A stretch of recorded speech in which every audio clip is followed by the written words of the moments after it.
At number 10, we have Thunderbolt Ross. Not usually referenced as a host of a symbiote, General Thaddeus is affected by gamma radiation and transformed into the Red Hulk. He even gets himself a membership to the Avengers, but people often forget that he himself was also overtaken by the Venom symbiote. During a crucial moment while Blackheart is attempting to merge Sin City with his own dimension, Ross is granted both the Spirit of Vengeance and the Venom symbiote. This makes him the only character to ever don the titles of Hulk, Ghost Rider, and Venom all at once. Maybe people forget simply because his other abilities overshadow the moment he spends as Venom, which makes sense. There is a lot going on for this character in that short period, but he's still a legit Venom host no matter which way you slice it. At number 9, we have Dr. Carlin Malice. This host may sometimes be left on the sidelines simply because he was never quite as powerful as Carnage or Venom, or even any of their other offspring for that matter. This character was something of a superhero fanatic who made it his goal to become one himself. He was taken over by the Carnage symbiote, which allowed him to walk again, having previously been paralyzed from the waist down. But something about his story led him to be swept under the rug both by superheroes within his world and readers alike. It's most likely due to the fact that he actually became a human/symbiote hybrid and actually survived the process of being taken over by Carnage, so his powers weren't quite as impactful as time went on. He was also second to the Cletus Cassidy Carnage, which left him with big shoes to fill. And maybe some just argue he never did. At number 8, we have Mavis Trent, or Payback. Mavis Trent is one of the only case examples where a symbiote bonded with a host and didn't turn them into a supervillain. Payback probably doesn't get spoken about as a symbiote very often, possibly for this exact reason, in that she doesn't resemble the usual telltale signs of a symbiote. She's part of the True Believers team and often appears in a state of bliss, actually having the ability to fly, on top of the usual speed, stamina, and strength increases. There isn't much info about her online, but it can be assumed that perhaps her legacy was hidden by her unusual behavior and power set as a symbiote. She also has powers to harness electricity, which is not a typical power granted by a symbiotic bond. But alas, she is a symbiote through and through. Number 7. Venomsaurus Rex. Oh, what? Okay.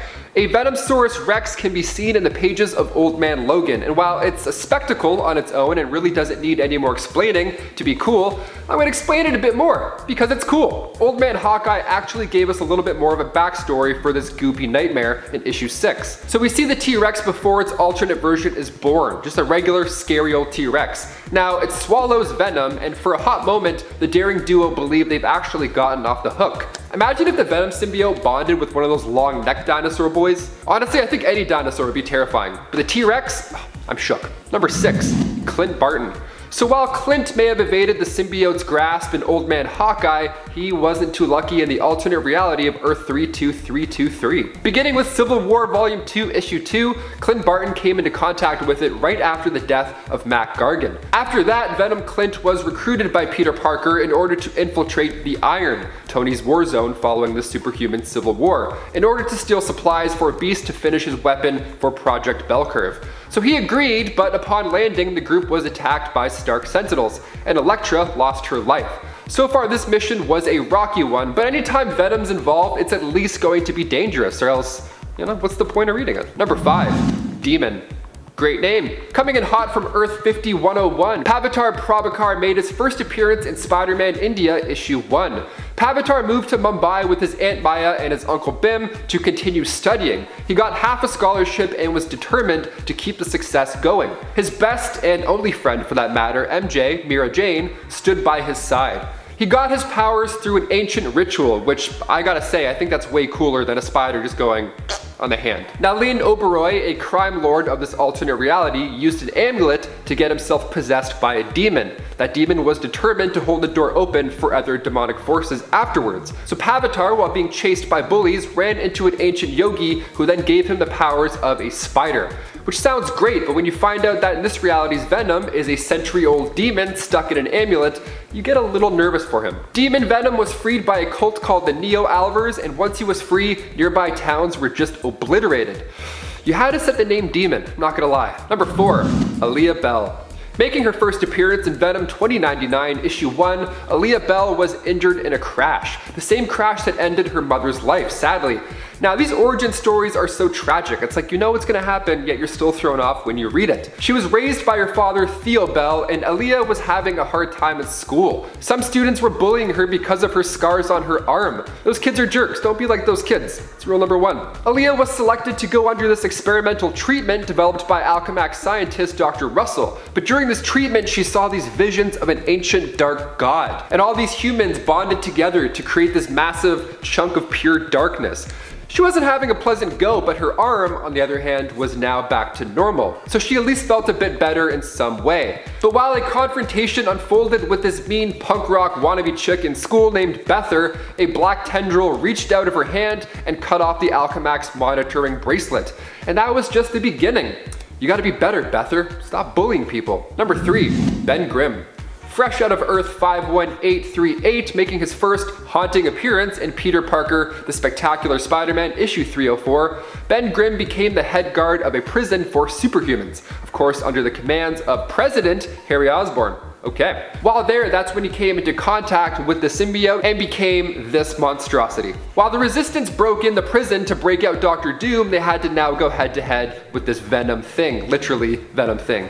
Nice try, guys. Number 2, Ngozi. Ngozi was an excellent track star. She began her comic run in Venomverse War Stories issue 1. One frightful day, however, changed her life forever. She was involved in a horrible bus crash, which in turn paralyzed her from the waist down. Really heartbreaking premise, as are all of these, really. She was outside one day trying to catch a grasshopper for her bug collection afterwards, and that's when she bonded to the Venom symbiote. The symbiote beforehand had been evading the grasp of Rhino, but when Black Panther was killed in the battle, Ngozi convinced the symbiote to work with her in order to protect those residing in Lagos. The Dora Milaje saw all of this go down. They saw the courage in this new Venom, so they recruited her into their ranks and into Wakanda, where she would then get another life-changing upgrade into that of the new Black Panther. Number 1. Venom. Shooting over to Earth 65, Gwendolyn Stacy made her first appearance in Edge of Spider-Verse issue 2 simply as Spider-Woman. But by time issue number 24 rolled around, Matt Murdock wasn't a helpful ally. In fact, he was a bit evil. Yeah, he created the Venom symbiote in this world, so when Spider-Gwen came into contact with the symbiote, Gwenom was now born. Matt Murdock ordered Alexei Saitskovic to go after her father. The poor guy was beaten into a coma. So Gwenom embraced the dark side here, but you can't really blame her. Also, Gwenom's design alone worth taking a look into, and you could do so yourself starting with Spider-Gwen Volume 2, issue 25. Coming in at number 10 is Hybrid. Hybrid is the fusion of 4 of the 5 Life Foundation symbiotes into a single symbiote. Riot, Lasher, Phage, and Agony all melded together and bonded to Scott Washington, a guard at the Vault, the supervillain prison. Allowing them to go free, Scott was fired and went through a pretty rough time, losing the use of both of his legs as well as his brother. 4 symbiotes, after reuniting with Scott, bonded with him, giving him back the ability to walk. The symbiotes, funnily enough, actually try to curb the anger inside Scott, but then again, since his symbiote was originally 4 different entities, Scott has to deal with 4 different voices inside of his head. Kind of a downside in my opinion. Unfortunately, after Scott got his revenge on the X-Easy gang that had crippled him, Eddie Brock, Venom, tracked down and took out Washington in order to eliminate all the evil symbiotes, which he didn't even do because the 4 symbiotes that made up Hybrid survived, were separated, and turned over to the United States government as a special symbiote team. Coming in at number 9 is Scream. Donna Diego was a mentally disturbed woman who eventually became involved with the Life Foundation and later became a host for the last Life Foundation symbiote, the most powerful of Venom's first offspring, Scream. The Scream symbiote had gone off on her own away from the 4 that became Hybrid. Bonding with Donna, they became a villain at first and encountered both Spider-Man and Venom before she struck out, attempting to find a way to peacefully bond with her symbiote, although Donna was led into a trap and defeated by Venom anyways. Her powers are very similar to other Venom symbiotes, except with a few notable notable exceptions, such as her ability to extend her hair into tendrils. Gotta love that prehensile hair. She was also strong enough to defeat all 4 of her brothers, and Scream also controlled Donna's body after the woman had passed away, which is crazy considering symbiotes are parasites and need to live inside a living host to survive. Later on down the line though, after Andrea Benton, who was the host for the Symbiote Mania, was possessed with a demonic hellmark, she bonded with a Carnage Reborn Scream symbiote. After it was defeated, the symbiote's remains were taken and used alongside a sample of the anti-Venom symbiote to create a brand new version known as Silence, gaining a new corruptive touch deadly to other symbiotes. Number 8. Sleeper. The Sleeper symbiote was very different in comparison to others birthed of the Venom alien. The youngest son of the Venom, Sleeper was allowed to develop and incubate in a safe environment before attaching himself to a host, which gave it some notable differences and advantages. For starters, Sleeper had an altered appearance and didn't take on some of the characteristics of the Venom symbiote, like the big Spider-Man like white eyes. He also didn't become a killing machine like most other symbiotes. It was mature and cool. Well, maybe a little bit smug. He has increased cognitive functionality, allowing Sleeper to take a much more measured approach to combat rather than just diving in head first like other symbiotes do. Sleeper is actually so intelligent that it lobotomized its host, Tel-Kar, and used him as a puppet in order to avoid being influenced by the Kree warrior. Other than its unique look and intelligence though, Sleeper also developed unique abilities like being able to bend light to camouflage itself and release neurotoxins that can put its enemies to sleep. Pretty neat symbiote if I do say so myself. At number 7 is Carla Unger. Only turning into Carnage for a short period of time, Carla Unger is one of the less discussed symbiote hosts. Working in Morse Laboratories, she was running tests on a Carnage symbiote sample that was donated by Spider-Man to learn more about its origins and nature.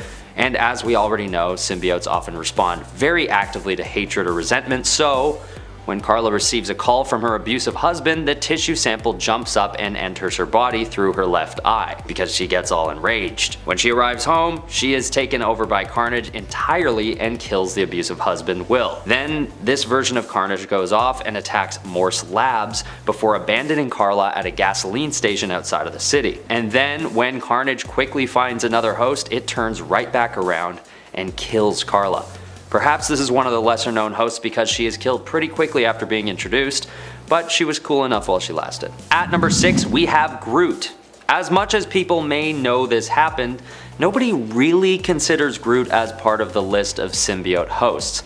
Maybe it's because he was turned at the same time as the rest of the Guardians of the Galaxy. Or Rocket Raccoon and Drax at least. The way that this happens, for those of you who don't know, is that Agent Venom had been traveling through space with the Guardians when the symbiote started to communicate with the hive mind once again. And although the symbiote seems to have been tamed at this point, it begins to respond to its instinctual nature and detaches from Agent Venom, taking over a number of heroes, including Groot. Groot Venom then wreaks havoc on the ship, breaking everything in its path, yelling out, "I am Venom," which is a fun little touch. At number 5, we have Tarna's symbiote. In her normal form, Tarna is a Skrull who used a symbiote to protect the cosmos as an agent of the cosmos. She makes it her duty to follow Flash Thompson's Venom around to gauge if he would have what it takes to be an agent of the cosmos as well.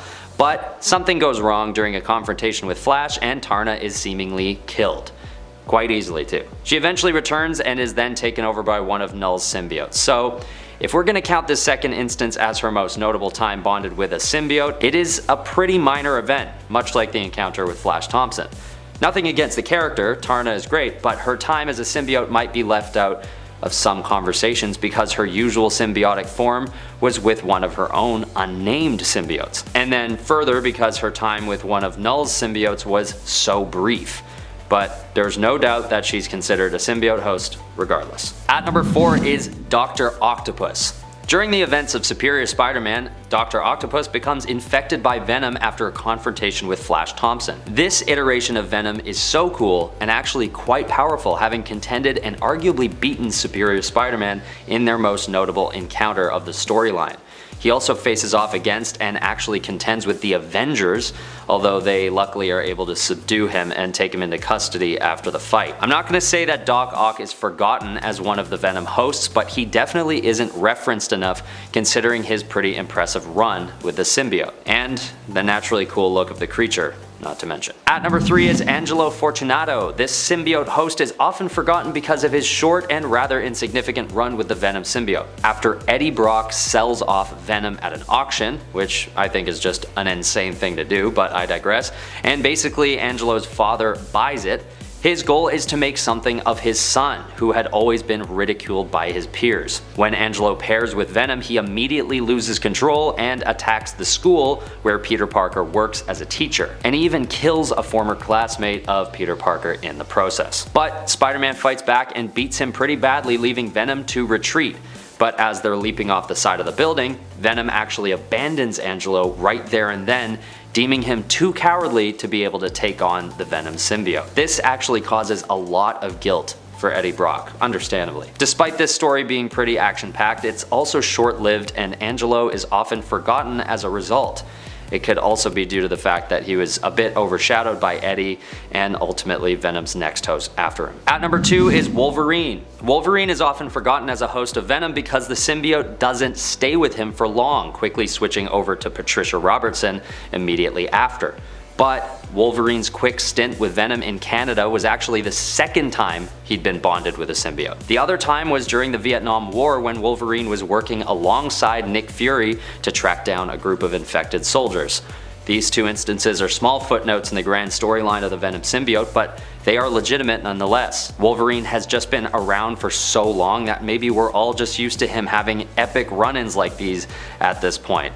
But for a time, there's a wild combo here that gives us a pretty powerful version of Venom with adamantium claws and possibly some augmented healing powers to boot. And at number 1 is Pavitr Prabhakar. Sorry if I butchered that pronunciation. Living on Earth 50-101, this version of Peter Parker is established in India and has a whole storyline similar to Earth 616. But in the case of Pavitr, Venom comes to him as a result of a curse from an ancient amulet that attempts to take him over in the same way that Venom might. He's partly consumed by an ancient guardian that changes him into what looks like a Venom with big tusk-like fangs.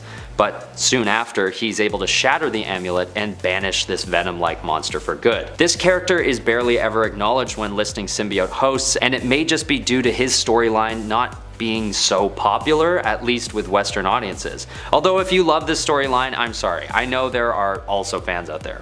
But it just seems that this host doesn't get much recognition very often. Maybe it's because the symbiote is never referenced as an actual symbiote in the story. It's only referred to as an ancient being.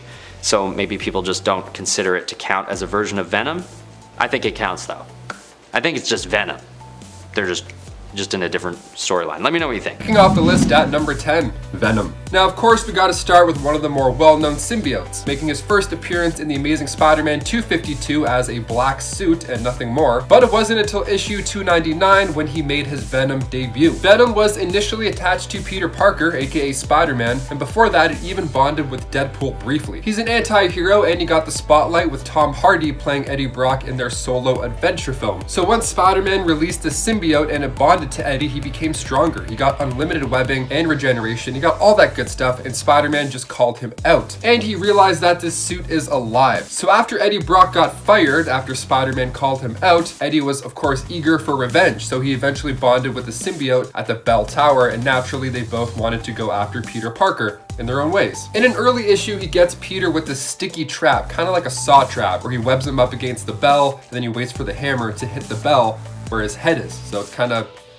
gruesome. So it's pretty messed up right off the bat. So before the human stuff, he was actually created by Null, like I said, that dark elder god who I'll be getting into a little bit later on. Venom is not the strongest of the symbiotes, but since the symbiote retains Spider-Man's powers, he puts up a pretty gnarly fight. And before we get to number 9, if you guys could go ahead and give this video a thumbs up, that would be great because it really helps us out here at the channel. You guys rock. Thank you so much for supporting. Now we'll get back to the list. Number 9, Scream. Making its first appearance in Venom Lethal Protector number 4, this scary looking symbiote is one of the 5 Life Foundation symbiotes. Meet Donna Diego, a Life Foundation volunteer bonded with the symbiote and became Scream. She even made a fun appearance in the Venom movie. So Donna Diego, a security guard from the Life Foundation, bonded with the symbiote. Now, she helped new hosts deal with the new symbiote merging. I imagine it's not too comfortable to have an alien race inside of your head and your blood and all that stuff. It's probably pretty alarming. Now, the coolest thing about her is that she can use her hair to fight, so she's pretty unique to watch in action. Now, if you saw the Venom movie, you of course got the chance to see Donna Diego, played by Michelle Lee. Now, in the comics, she went like 20 years without actually having a proper name, believe it or not. She didn't don the name Scream until a toy line from Toy Biz dropped the action figure in the 90s, and they just called it Scream, so there you go. Number 8,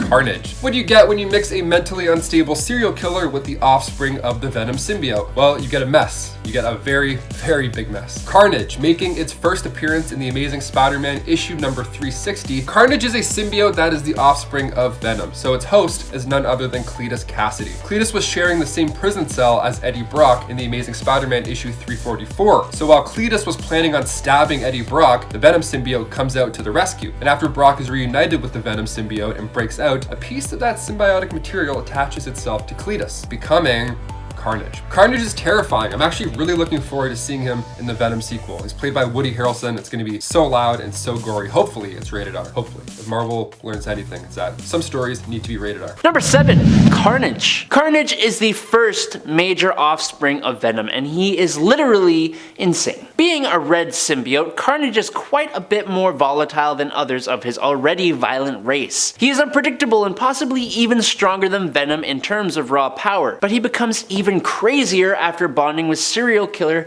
Cletus Cassidy. As Cletus was already a serial de-lifer before becoming Carnage, the extra aggression caused by the bonding with a symbiote only made him more cruel and more dangerous. Carnage was such a threat to Venom that the Lethal Protector decided to form a truce with his enemy Spider-Man. Carnage was able to create weapons as well as crazier powers like traversing data and phone lines to attack people on the other side. But Cassidy's Carnage is actually pretty weak if you compare him to some of the symbiote's other hosts, like Norman Osborn, who bonded with the symbiote and then used his goblin serum to become the utterly terrifying Red Goblin, or when it bonded with a fraction of the power of a symbiote dragon. It even bonds with a great white shark at one point, except other symbiote-controlled marine life completely destroy him after Eddie Brock, King in Black, sentenced Carnage to pass away. And at number 6, it is Toxin. The son of Carnage, Toxin was believed to be the most powerful symbiote ever created, being the 1000th symbiote in the lineage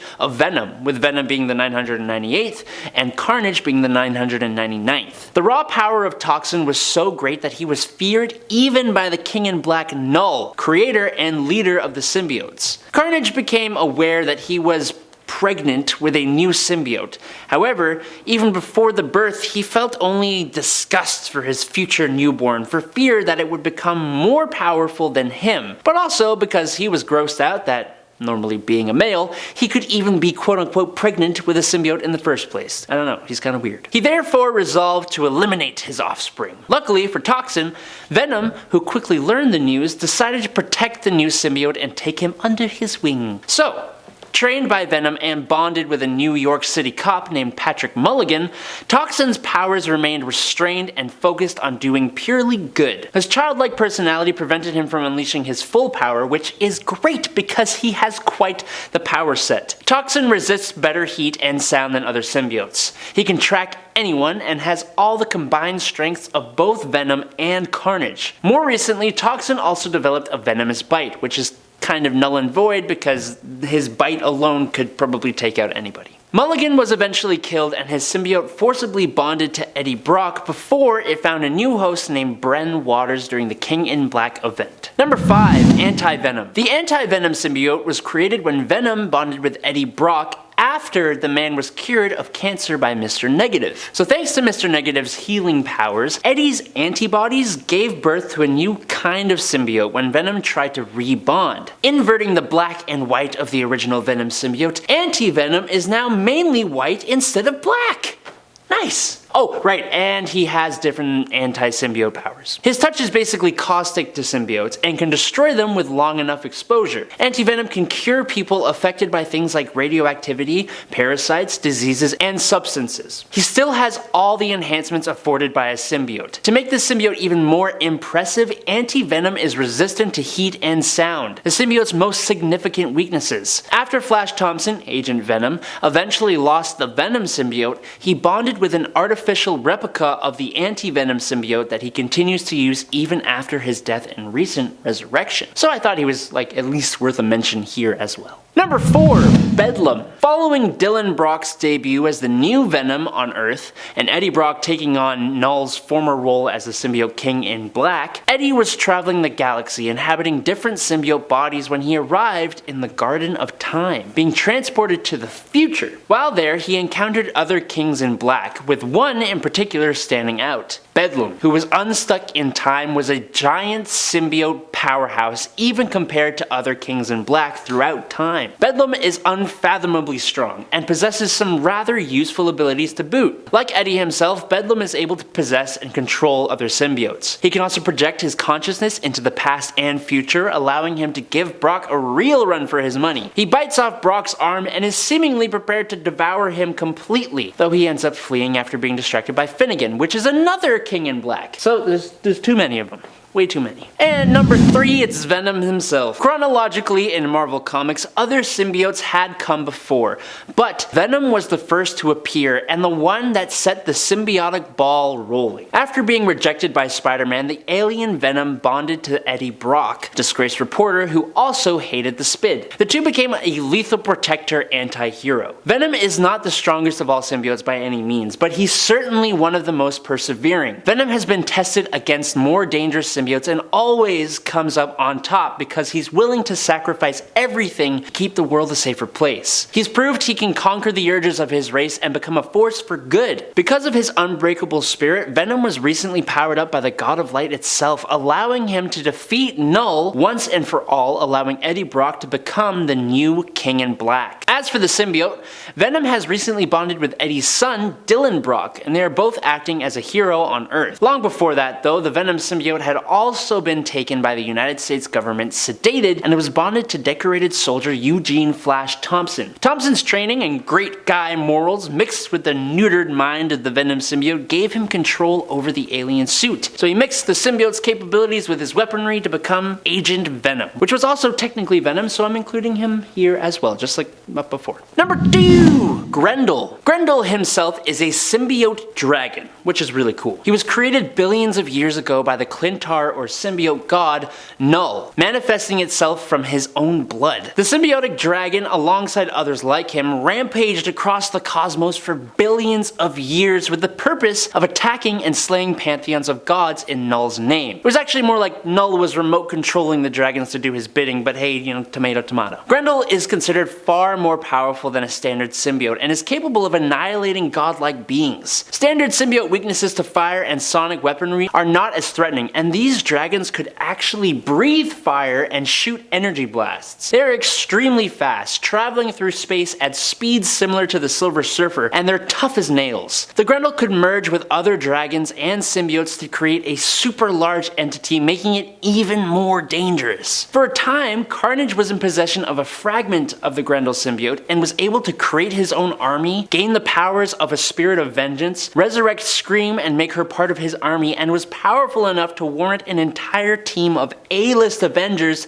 to try and defeat it. Grendel is awesomely terrifying. And coming in at number 1 is All Black. I mentioned Null when talking about Grendel, but the problem is that Null himself is the god and creator of symbiotes, but he himself is not a symbiote. But being their father, basically, he deserves mentioning at the very least. But for this point though, how about we talk about the very first symbiote he created, All Black, Initially born as the Necrosword, was the first symbiote ever created from the shadow of the evil deity and softened with the divine power of a slain celestial head. It was basically a sword, created from living darkness, and it gives its wielder an exceeding level of power and capability, enough to be able to slay gods. After removing the All Black away from Null, the alien Gore is corrupted by both his hatred of gods and the dark symbiote itself, and he continues the butchering of the gods started by Null.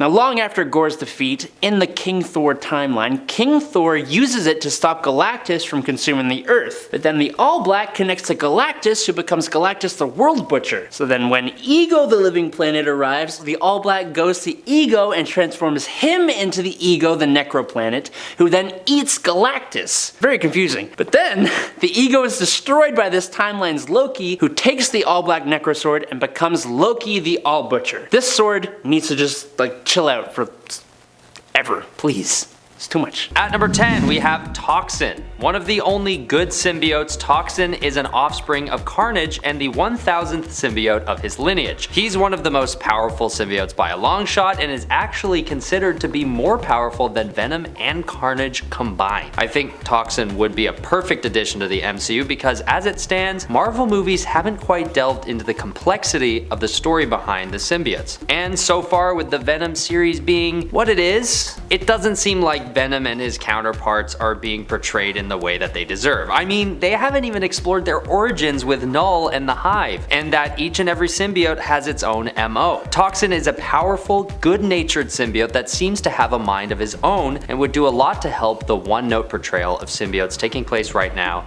in the MCU. Anti-Venom. Is this cheating?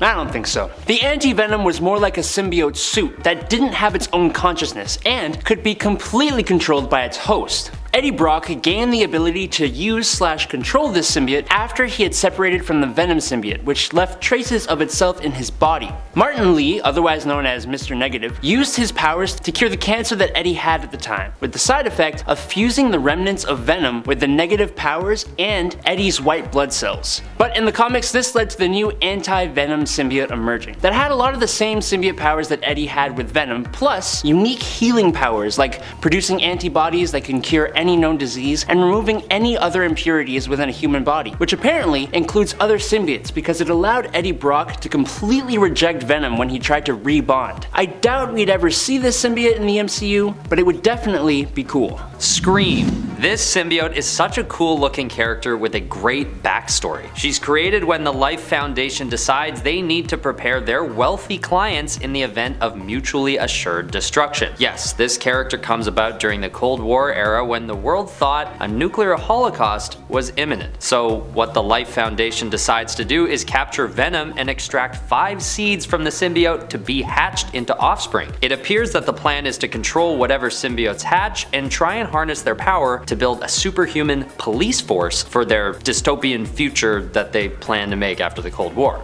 But can you guess what happens? Yeah, the symbiote is too young to control, so it latches onto Donna Diego, a mercenary suffering from schizophrenia, and becomes Scream. I think Scream just looks so cool, and this backstory based on this fear of nuclear fallout is again in the zeitgeist, making it a perfect opportunity for the MCU to bring her back. Scream is also one of the few symbiotes that takes a female presenting form, at least in the current state, which would be interesting to explore. Number 7, Hybrid. Making its first appearance in Venom, Along Came a Spider, issue 1. Once the Venom symbiote was taken by the Life Foundation, it was forced to create new spawns from its Clintar seeds. These spawns were meant for these mercenaries to become super soldiers, which is, sounds cool, but it's probably not a great plan at all. And as you can probably guess from the name itself, Hybrid is a mix of 4 of these different Life Foundation symbiotes combined. Those 4 being Riot, Phage, Lasher, and Agony. Now, all these symbiotes combined sounds cool, but what do they do exactly? Well, Scream, like I said earlier, uses his living tendril hair to choke out enemies. Agony can spit acid, so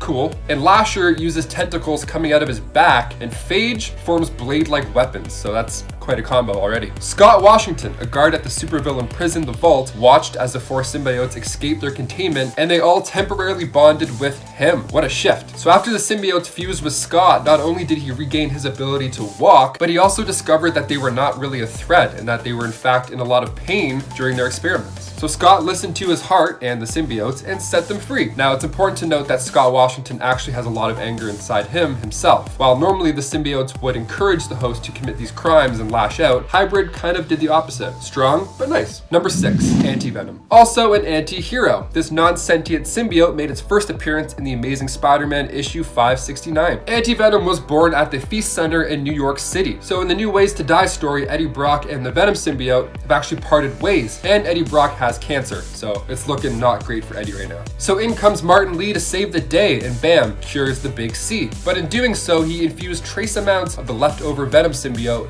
with his white blood cells. So while that was cooking up inside, Mac Gargan, the Scorpion, was part of the Thunderbolts, and he was the current host of the Venom symbiote. So this anti-Venom comes along and fuses with him, and it's pretty sweet. Being one of the white blood cells, he actually has the ability to heal people. He can sense if you have something going on inside of you, like an infection or a disease, anything like that. And he can create antibodies to attack whatever that is. Flash Thompson even wore the suit in this storyline. It's pretty fun, you gotta check it out. Number 5, Mayhem. This next symbiote is actually May Parker, and this comes from the What If world where